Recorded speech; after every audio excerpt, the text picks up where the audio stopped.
Mwenge wa Uhuru ukiwa wilayani Mafia umetembelea miradi 15 yenye thamani ya shilingi bilioni 2.2 iliyopo tarafa ya Kaskazini na tarafa ya Kusini. Ameyasema hayo mkuu wa wilaya ya Mafia Aziza Ali Mangosongo wakati akikabidhiwa mwenge na mkuu wa wilaya ya Kibiti Kanali Kolombo. Mimi Aziza Ali Mangosongo, mkuu wa wilaya ya Mafia, leo tarehe 7 mwezi wa 4 mwaka 2025 ninakiri kupokea mwenge wa uhuru kutoka kwa Mheshimiwa Kanali Joseph Kolombo, mkuu wa wilaya ya Kibiti, ukiwa unang'ara na unameremeta. Lakini pia nakiri kupokea wakimbiza mwenge wote 6, wakufunzi na viongozi wanaotoka mkoani.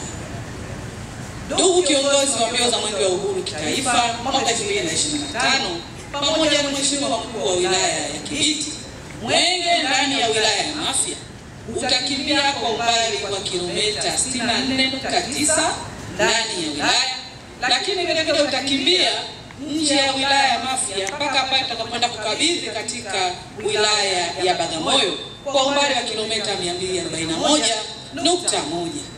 Aidha, mwenge wa uhuru wilaya ya Mafia utaweza kukagua, kuzindua na kuweka mawe ya msingi katika miradi 15. Miradi hiyo 11 itakaguliwa, miradi 3 itazinduliwa na mradi mmoja utawekewa jiwe la msingi. Miongoni mwa miradi hiyo ni mradi wa maji kata ya Baleni wenye thamani ya zaidi ya milioni 757 ambapo mkimbiza mwenge kitaifa Ismail Alusi ameridhishwa na mradi huo na kuipongeza wilaya ya Mafia kwa usimamizi bora wa miradi, kwani maji safi na salama yana nafasi kubwa katika maisha ya wananchi. Wetu huu wa uhuru tangia wasisikiwe na baba wa taifa Mwalimu Julius Kambarage Nyerere umekuwa ukimulika maeneo mbalimbali kwa kuwaletea maendeleo, lakini kipekee niendelee kuwapongeza viongozi wa wilaya na halmashauri kwa jitihada wanazozionyesha juu ya matumizi imara ya fedha ambazo zinaletwa kwa ajili ya kuwasaidia wananchi. Ndugu viongozi na ndugu wananchi, ni kweli hili eneo lina changamoto kubwa ya maji, na naamini kupitia mradi huu wa maji ambao umejengwa hapa, mradi wa kileo, mradi wa kisasa, naamini utaendelea kuondosha shida ya changamoto ya maji katika eneo hili. Ndio ndugu wananchi, kutumia miundombinu vizuri ya masuala mazima ya maji safi na salama. Hii ni changamoto sasa inaendelea kutatuka. Naamini uwepo wa tanki hili la maji litaendelea kuwasaidia wananchi na kuondosha kabisa changamoto hii. Sina shaka na viongozi wa wilaya hii, sina shaka na viongozi wa halmashauri hii, sina shaka na viongozi wa waheshimiwa madiwani na wengine wote ambao wanahusika juu ya swala zima la kuwasaidia wananchi.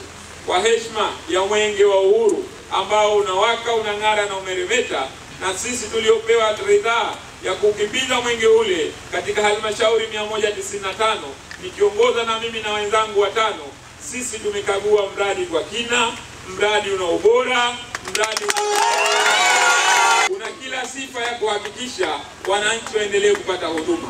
Kwa mamlaka na heshima tuliopewa juu ya mwenge ule wa uhuru, nitamke rasmi kwa mradi huu wa eneo hili tumeuzindua rasmi. Hata hivyo, Usi amewasihi wananchi wa kisiwa cha Mafia kushiriki kwenye uchaguzi mkuu wa 2025 huku wakilinda amani ya nchi yao. Ndugu wananchi, kama tunavyoelewa, ujumbe wa mbio za mwenge wa uhuru kwa mwaka huu 2025 umeonelea ujumbe mkuu uchaguzi mkuu wa mwaka 2025. Chini ya kauli mbiu isemayo jitokeze kushiriki uchaguzi mkuu wa mwaka 2025 kwa amani na utulivu. Niwaombe sana ndugu wananchi wa Mafia, tuendelee kulinda shahada zetu za kupiga kura ili kila mmoja wetu awe na haki ya kuchagua viongozi sahihi, awe na haki